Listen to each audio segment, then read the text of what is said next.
देश और दुनिया की सबसे मशहूर कहानियाँ हिंदी में रोशनी के संग। चलिए शुरू करते हैं आज की कहानी। हमारे सभी सुनने वालों को मेरा प्यार भरा नमस्कार। दोस्तों, आज मैं लेकर आई हूँ आपके लिए चंद्रकांता का एपिसोड नंबर 11, अध्याय 2, बयान 15 से आगे की कहानी। तो चलिए शुरू करते हैं हमारी आज की मुलाकात। चंपा बेफिक्र नहीं है। वह भी कुमारी की खोज में घर से निकली हुई है। जब बहुत दिन हो गए और राजकुमारी चंद्रकांता की कुछ खबर न मिली तो महारानी से हुक्म ले चंपा घर से निकली। जंगल जंगल, पहाड़ पहाड़, मारी मारी फिरी, मगर कहीं पता न चला। कई दिन की थकी मांदी जंगल में एक पेड़ के नीचे बैठकर सोचने लगी कि अब कहाँ चलना चाहिए और किस जगह ढूंढना चाहिए, क्योंकि महारानी से मैं इतना वादा करके निकली हूँ कि कुंवर वीरेंद्र सिंह और तेज सिंह से बिना मिले और बिना उनसे कुछ खबर लिए कुमारी का पता लगाऊंगी। मगर अभी तक कोई उम्मीद पूरी न हुई और बिना काम पूरा किए मैं विजयगढ़ भी ना जा पाऊंगी। देखूं कब तक पता चलता है या नहीं।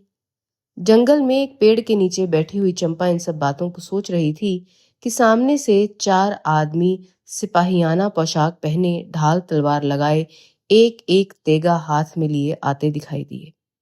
चंपा को देखकर उन लोगों ने आपस में कुछ बातें की जिसे दूर होने के सबब चंपा बिल्कुल सुन न सकी, मगर उन लोगों के चेहरे की तरफ गौर से देखने लगी। वे लोग कभी चंपा की तरफ देखते, कभी आपस में बातें करते, कभी ऊंचे हो होकर अपने पीछे की तरफ देखते, जिससे ये मालूम होता था कि ये लोग किसी की राह देख रहे हैं।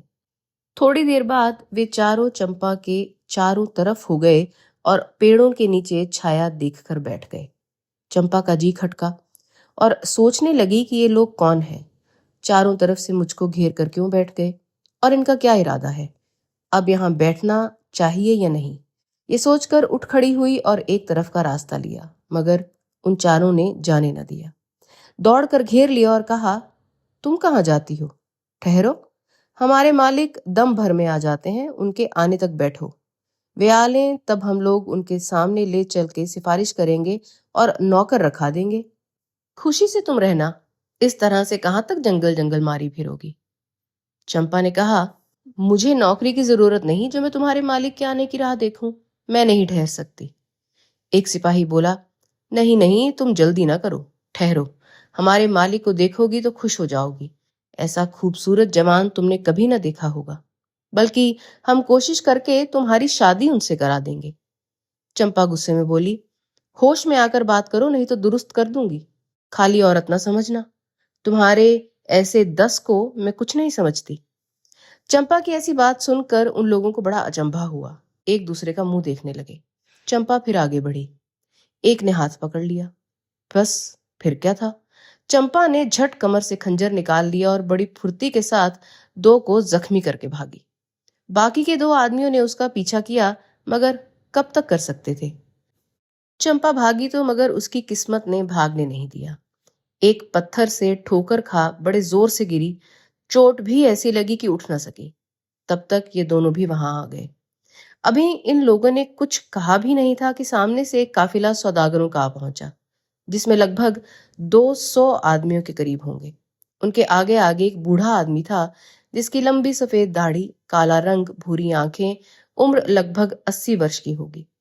उम्दा कपड़े पहने, ढाल तलवार लगाए, बर्छी हाथ में लिए, एक बेशकीमती मुश्की घोड़े पर सवार था।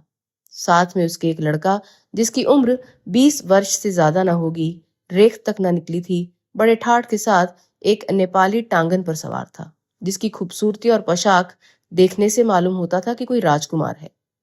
पीछे पीछे उनके बहुत से आदमी घोड़े पर सवार और कुछ पैदल भी थे। सबसे पीछे कई ऊंटों पर असबाब और उनका डेरा लगा हुआ था। साथ में कई डोलियां थीं, जिनके चारों तरफ बहुत से प्यादे तोड़ेदार बंदूकें लिए चले आते थे। दोनों आदमियों ने, जिन्होंने चंपा का पीछा किया था, पुकार कर कहा, इस औरत ने हमारे 2 आदमियों को जख्मी किया है। जब तक कुछ और कह सके तब तक कई आदमियों ने चंपा को घेर लिया और खंजर छीन हथकड़ी बेड़ी डाल दी। उस बूढ़े सवार ने, जिसके बारे में कह सकते हैं कि शायद सभी का सरदार होगा, 2 आदमियों की तरफ देखकर कहा, हम लोगों का डेरा इसी जंगल में पड़े। यहाँ आदमियों की आमदरफ्त कम मालूम होती है, क्योंकि कई निशान पगडंडी का जमीन पर दिखाई नहीं देते। डेरा पड़ गया। एक बड़ी रावटी में कई औरतें कैद की गईं जो डोलियों पर थी। चंपा बेचारी भी उन्हीं में रखी गई। सूरज अस्त हो गया। एक चिराग उस रावटी में जलाया गया जिसमें कई औरतों के साथ चंपा भी थी। 2 लौंडियां आईं जिन्होंने औरतों से पूछा कि तुम लोग रसोई बनाओगी या बना बनाया खाओगी। सभी ने कहा हम बना बनाया खाएंगे, मगर 2 औरतों ने कहा हम कुछ नहीं खाएंगे। जिसके जवाब में वे दोनों लौंडियां ये कहकर चली गईं कि देखें कब तक भूखी रहती हो। इन दोनों औरतों में से एक तो बेचारी आफत की मारी चंपा ही थी, और दूसरी एक बहुत ही नाजुक और खूबसूरत औरत थी जिसकी आंखों से आंसू जारी थे और जो थोड़ी थोड़ी देर पर लंबी लंबी सांस ले रही थी। चंपा भी उसी के पास बैठी हुई थी। पहर रात चली गई। सभी के वास्ते खाना आया, मगर उन दोनों के वास्ते नहीं जिन्होंने पहले इनकार किया था। आधी रात बीतने पर सन्नाटा हुआ। पैरों की आवाज डेरे के चारों तरफ मालूम होने लगी, जिससे चंपा ने समझा कि इस डेरे के चारों तरफ पहरा घूम रहा है। धीरे धीरे चंपा ने अपने बगल वाली खूबसूरत नाजुक औरत से बातें करना शुरू किया। उसने पूछा, आप कौन हैं और इन लोगों के हाथ कैसे फंस गईं? उस औरत ने जवाब दिया, मेरा नाम कलावती है। मैं महाराज शिवदत्त की रानी हूँ। महाराज लड़ाई पर गए थे। उनके वियोग में जमीन पर सो रही थी। मुझे कुछ नहीं मालूम, जब आंख खुली अपने को इन लोगों के फंदे में पाया। बस और क्या कहूं। तुम कौन हो? चंपा ने जवाब दिया, हैं आप चुनारगढ़ की महारानी हैं?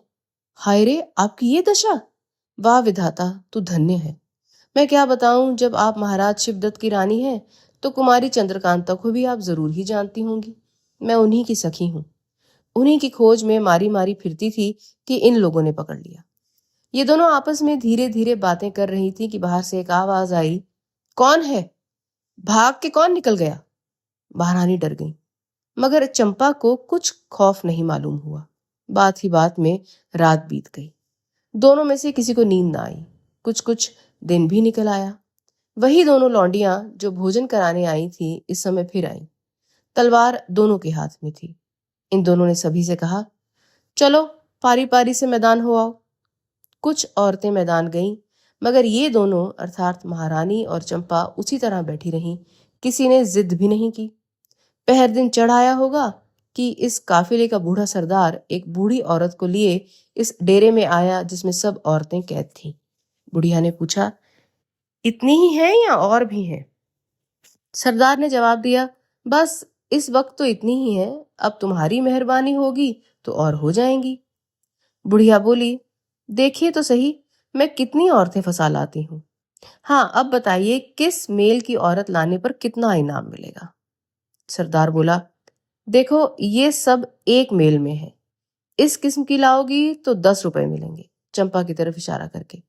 और अगर इस मेल की लाओगी तो पूरे 50 रुपए, महारानी की तरफ बात करके। अगर ऐसी खूबसूरत हो तो पूरे 100 रुपए मिल गए। समझ गई? बुढ़िया बोली, हाँ, अब मैं बिल्कुल समझ गई। इन सभी को आपने कैसे पाया? सरदार बोला, ये जो सबसे खूबसूरत है इसको तो एक खो में पाया था, बेहोश पड़ी थी, और ये कल इसी जगह पकड़ी गई है। इसने 2 आदमी मार डाले मेरे, बड़ी बदमाश है। बुढ़िया बोली, इसकी चितवन से ही बदमाशी झलकती है। ऐसी ऐसी अगर 3-4 आ जाएं तो आपका काफिला ही वैकुंठ चला जाएगा। सरदार ने जवाब दिया, इसमें क्या शक है। और वे सब जो हैं कई तरह से पकड़ी गई हैं। एक तो वह बंगाल की रहने वाली है। इसके पड़ोस में ही मेरे लड़के ने डेरा डाला था, अपने पर आशिक करके निकाल लाया। ये चारों रुपए की लालच में आई हैं और बाकी सभी को मैंने उनकी माँ, नानी या वारिसों से खरीद लिया है। बस चलो अब अपने डेरे में बातचीत करेंगे। मैं बूढ़ा आदमी हूँ, बहुत देर तक खड़ा नहीं रह सकता। बुढ़िया बोली, चलिए।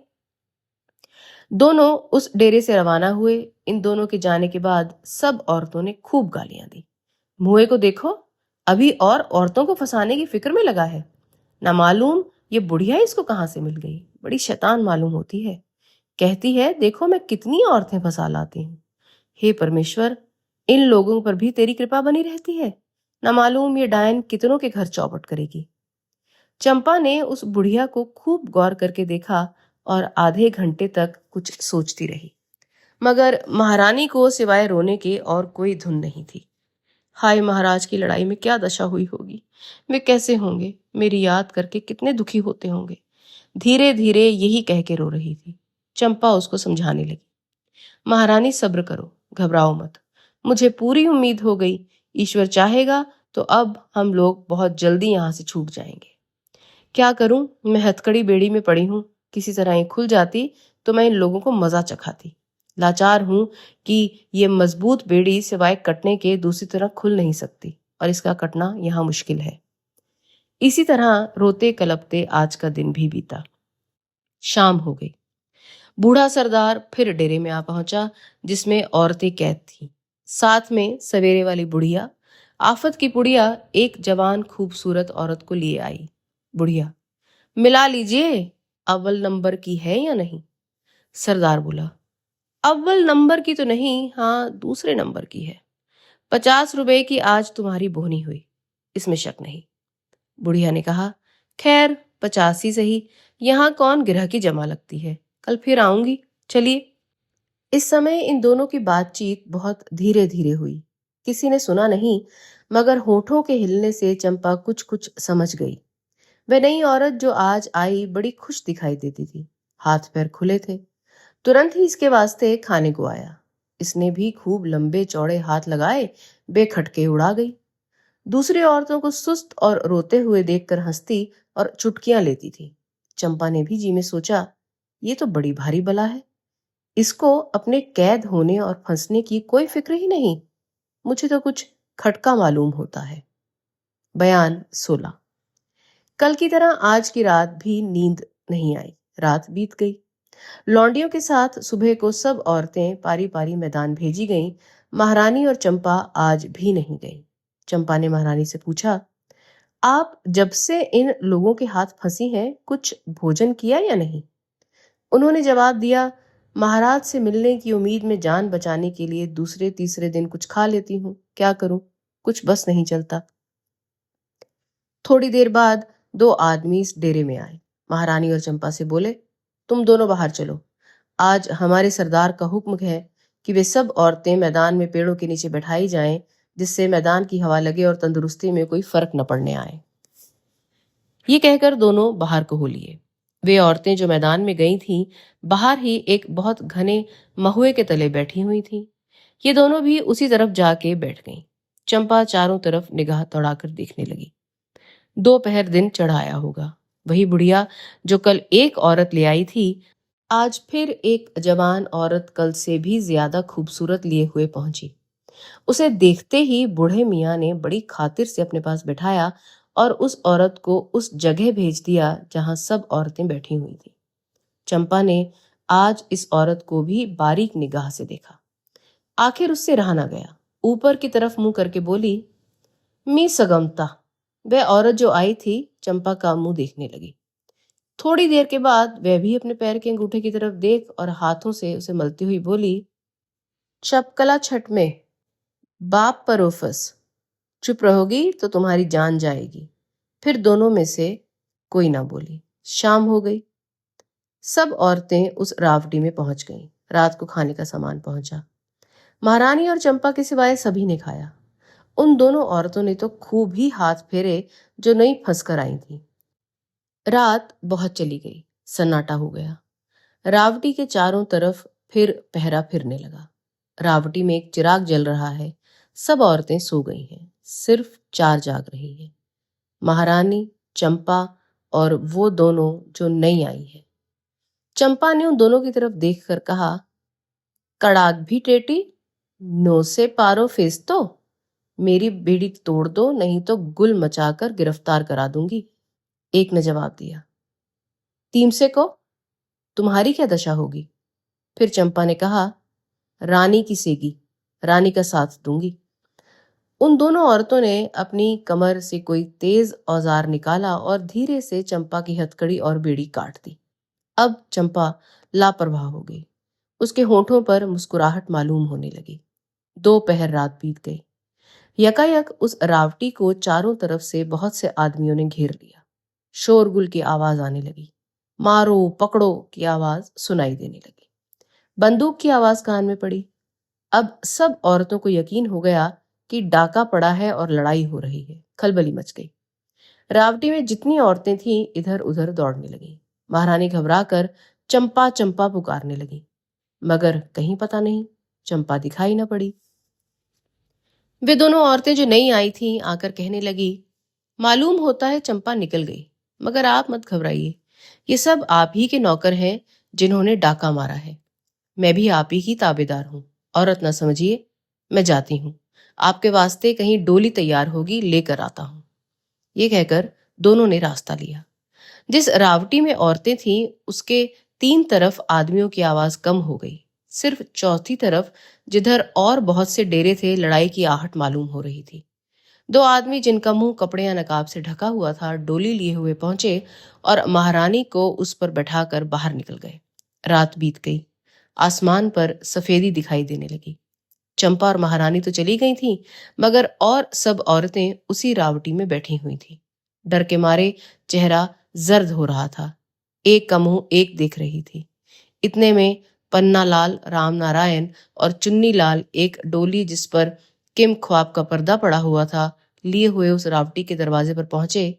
डोली बाहर रख दी, आप अंदर गए और सब औरतों को अच्छी तरह देखने लगे। फिर पूछा, तुम लोगों में से 2 औरतें दिखाई नहीं देती, वे कहाँ गई? सब औरतें डरी हुई थीं। किसी के मुंह से आवाज ना निकली। पन्नालाल ने फिर से कहा, तुम लोग डरो मत, हम लोग डाकू नहीं हैं। तुम्ही लोगों को छुड़ाने के लिए इतनी धूमधाम हुई है। बताओ वे दोनों औरतें कहाँ हैं? अब उन औरतों का जी कुछ ठिकाने हुआ। एक ने कहा, 2 नहीं बल्कि 4 औरतें गायब हैं। जिनमें से 2 औरतें तो वे हैं जो कल और परसों फंस के आई थी। वे दोनों तो एक औरत को ये कह के चली गई कि आप डरिए मत, हम लोग आपके ताबेदार हैं, डोली लेकर आते हैं तो आपको ले चलते हैं। इसके बाद डोली आई जिस पर चढ़कर वो चली गई, और चौथी तो सबके पहले ही निकल गई थी। पन्नालाल के तो होश उड़ गए। रामनारायण और चुन्नीलाल के मुंह की तरफ देखने लगे। रामनारायण ने कहा, ठीक है, हम दोनों महारानी को ढांढस देकर तुम्हारी खोज में डोली लेने चले गए। जफील बजाकर तुमसे मुलाकात की और डोली लेकर चले आ रहे हैं। मगर दूसरा कौन डोली लेकर आया जो महारानी को लेकर चला गया? इन लोगों का ये कहना भी ठीक है कि चंपा पहले से ही गायब है। जब हम लोग औरत बने इस रावटी में थे और लड़ाई हो रही थी तो महारानी ने डर के चंपा चंपा पुकारा। तभी से उसका पता नहीं है। मगर ये मामला क्या है, कुछ समझ में नहीं आता। चलो बाहर चलकर इन बुर्दा फरोशों की डोलियों को गिने, उतनी ही हैं या कम? इन औरतों को भी बाहर निकालो। सब औरतें उस डेरे के बाहर की गईं। उन्होंने देखा कि चारों तरफ खून ही खून दिखाई देता है। कहीं कहीं लाश भी नजर आती है। काफिले का बूढ़ा सरदार और उसका खूबसूरत लड़का जंजीरों से जकड़े हुए एक पेड़ के नीचे बैठे हुए हैं। 10 आदमी नंगी तलवारें लिए उनकी निगहबानी कर रहे हैं और सैकड़ों आदमी हाथ पैर बंधे दूसरे पेड़ों के नीचे बैठाए हुए हैं। रावटियां और डेरे सब उजड़े पड़े हैं। पन्नालाल, रामनारायण और चुन्नीलाल उस जगह गए जहां बहुत सी डोलियां थी। रामनारायण ने पन्नालाल से कहा, देखो ये 16 डोलियां हैं। पहले हमने 17 गिनी थी। इससे मालूम होता है कि इन्हीं में की वह डोली थी जिसमें महारानी गई है। मगर उनको ले कौन गया? चुन्नीलाल, जाओ तुम दीवान साहब को यहाँ बुला लाओ। उस तरफ बैठे हैं जहाँ फौज खड़ी है। दीवान साहब को लिए हुए चुन्नीलाल आए। पन्नालाल ने उनसे कहा, देखिए हम लोगों की 4 दिन की मेहनत बिल्कुल खराब गई। विजयगढ़ से 3 मंजिल पर इन लोगों का डेरा था। इस बूढ़े सरदार को हम लोगों ने औरतों का लालच देकर रोका कि कहीं आगे ना चला जाए और आपको खबर दी। आप भी पूरे सामान के साथ आए। इतना खून खराबा हुआ, मगर महारानी और चंपा हाथ ना आई। भला चंपा तो बदमाशी करके निकल गई। उसने कहा कि हमारी बेड़ी काट दो, नहीं तो हम सब भेद खोल देंगे कि मर्द हो, धोखा देने आए हो, पकड़े जाओगे। लाचार होकर उसकी बेड़ी काट दी और वह मौका पाकर निकल गई। मगर महारानी को कौन ले गया? दीवान साहब की अकल हैरान थी कि ये क्या हो गया। बोले, इन बदमाशों को, बल्कि इनके बूढ़े मियाँ सरदार को मार पीट कर पूछो, कहीं इन्हीं लोगों ने बदमाशी तो नहीं की है? पन्नालाल बोला, जब सरदार ही आपकी कैद में है तो मुझे यकीन नहीं आता कि उसके सबब से महारानी गायब हो गई है। आप इन बुर्दा फरोशों को और फौज को लेकर जाइए और राज्य का काम देखिए। हम लोग फिर महारानी की टोह लेने जाते हैं। इसका तो बीड़ा उठाया ही है हमने। दीवान साहब बुर्दा फरोशों कैदियों को मैं उनके माल असबाब के साथ ले चुनारगढ़ की तरफ रवाना हो गए। पन्नालाल, राम नारायण और चुन्नीलाल महारानी की खोज में चले। रास्ते में आपस में यूं बातें करने लगे। पन्नालाल, देखो आजकल चुनारगढ़ राज्य की क्या दुर्दशा हो गई है। महाराज उधर फंसे, महारानी का पता नहीं। पता लगा फिर भी कोई उस्ताद हम लोगों को उल्लू बनाकर उन्हें ले गया। राम नारायण, भाई बड़ी मेहनत की थी मगर कुछ ना हुआ। किस मुश्किल से इन लोगों का पता लगाया, कैसी कैसी तरकीबों से 2 दिन तक इसी जंगल में रोक कर रखा, कहीं जाने नहीं दिया। दौड़ा दौड़ चुनारगढ़ से सेना सहित दीवान साहब को लाए। लड़े भिड़े, अपनी तरफ के कई आदमी भी मरे, मगर मिला क्या? वही हार और शर्मिंदगी। चुन्नीलाल बोला, हम तो बड़े खुश थे कि चंपा भी हाथ आएगी, मगर वह तो और आफत निकली। कैसा हम लोगों को पहचाना और बेबस करके धमका के अपनी बेड़ी कटवा ही ली। बड़ी चालाक है। कहीं उसी का तो ये फसाद नहीं है? पन्नालाल ने कहा, नहीं जी, अकेली चंपा डोली में बैठा के महारानी को नहीं ले जा सकती। राम नारायण कहने लगे, हम तीनों को महारानी की खोज में भेजने के बाद अहमद और नाजिम को साथ लेकर पंडित बद्रीनाथ महाराज को कैद से छुड़ाने गए हैं। देखें वहां क्या जस लगा कर आते हैं। पन्नालाल बोला, भला हम लोगों का मुंह भी तो हो कि चुनारगढ़ जाकर उनका हाल सुने, और क्या जस लगा कर आते हैं इसको देखो। अगर महारानी ना मिली तो कौन सा मुंह लेकर हम चुनारगढ़ जाएंगे। राम नारायण बोला, बस मालूम हो गया कि आज जो शख्स महारानी को इस फुर्ती से चुरा कर ले गया, वह हम लोगों का ठीक उस्ताद ही है। अब तो इस जंगल में खेती करो, लड़के वाले लेकर आ बसो, महारानी का मिलना मुश्किल है। पन्नालाल बोलने लगा, वाह रे तेरा हौसला, क्या पिनिक के अवतार हुए हो। थोड़ी दूर जाकर ये लोग आपस में कुछ बातें कर मिलने का ठिकाना ठहरा अलग हो गए। बयान 17। एक बहुत बड़े नाले में, जिसके चारों तरफ बहुत ही घना जंगल था, पंडित जगन्नाथ जोशी के साथ तेज सिंह बैठे हैं। बगल में साधारण सी डोली रखी हुई है, पर्दा उठा हुआ है। एक औरत उसमें बैठी तेज सिंह से बातें कर रही है। ये औरत चुनारगढ़ के महाराज शिवदत्त की रानी कलावती कुंवर है। पीछे की तरफ एक हाथ डोली में रखे चंपा भी खड़ी है। महारानी ने कहा, मैं चुनारगढ़ जाने में राजी नहीं हूं। मुझको राज्य नहीं चाहिए। महाराज के पास रहना मेरे लिए स्वर्ग है। अगर वे कैद में हैं तो मेरे पैर में भी बेड़ी डाल दो, मगर मुझे उन्हीं के चरणों में रखो। तेज सिंह ने जवाब दिया, नहीं, मैं ये नहीं कहता कि जरूर आप भी उसी कैद खाने में जाइए जिसमें महाराज हैं। आपकी खुशी हो तो चुनारगढ़ जाइए, हम लोग बड़ी हिफाजत से पहुंचा देंगे। कोई जरूरत आपको यहाँ लाने की नहीं थी। जोशी जी ने कई दफा आपके पतिव्रत धर्म की तारीफ की थी और कहा था कि महाराज की जुदाई में महारानी को बड़ा ही दुख होता होगा। ये जानकर हम लोग आपको ले आए थे, नहीं तो खाली चंपा को ही छुड़ाने गए थे। अब आप कहिए तो चुनारगढ़ पहुंचा दें, नहीं तो महाराज के पास ले जाएं, क्योंकि सिवाय मेरे और किसी के जरिए आप महाराज के पास पहुंच नहीं सकती। और फिर महाराज क्या जाने कब तक कैद में रहे। महारानी बोली, तुम लोगों ने मेरे ऊपर बड़ी कृपा की। सचमुच मुझे महाराज से इतनी जल्दी मिलाने वाला और कोई नहीं जितनी जल्दी तुम मिला सकते हो। अभी मुझको उनके पास पहुंचाओ, देर मत करो, मैं तुम लोगों का बड़ा जस मानूंगी। तेज सिंह बोला, तो इस तरह डोली में आप नहीं जा सकती, मैं बेहोश करके आपको ले जा सकता हूँ। महारानी बोली, मुझको ये भी मंजूर है, बस मुझे किसी तरह वहां तक पहुंचाओ। तेज सिंह ने कहा, अच्छा तब लीजिए और इस शीशी को सूंघिए। महारानी को अपने पति के साथ बहुत ही मोहब्बत थी। अगर तेज सिंह उनको कहता कि तुम अपना सर दे दो, तब महाराज से मुलाकात होगी, तो वो उसे भी कबूल कर लेती। महारानी बेखटके शीशी सूंघ कर बेहोश हो गई। जोशी जी ने कहा, अब इनको ले जाइए, उसी तहखाने में छोड़ाइए। जब तक आप ना आएंगे मैं इसी जगह में रहूंगा। चंपा को भी चाहिए कि वह विजयगढ़ चली जाए। हम लोग तो कुमारी चंद्रकांता की खोज में घूम ही रहे हैं, ये क्यों दुख उठाती है। तेज सिंह ने कहा, चंपा, जोशी जी ठीक कहते हैं, तुम जाओ, कहीं ऐसा ना हो कि फिर किसी आफत में फंस जाओ। चंपा बोली, जब तक कुमारी का पता नहीं लगेगा मैं विजयगढ़ कभी नहीं जाऊंगी। अगर मैं उन बुर्दा फरोशों के हाथ फंसी तो अपनी ही चालाकी से छूट भी गई। आप लोगों को मेरे लिए कोई तकलीफ नहीं करनी पड़ेगी। तेज सिंह बोला, तुम्हारा कहना ठीक है। हम ये नहीं कहते कि हम लोगों ने तुमको छुड़ाया।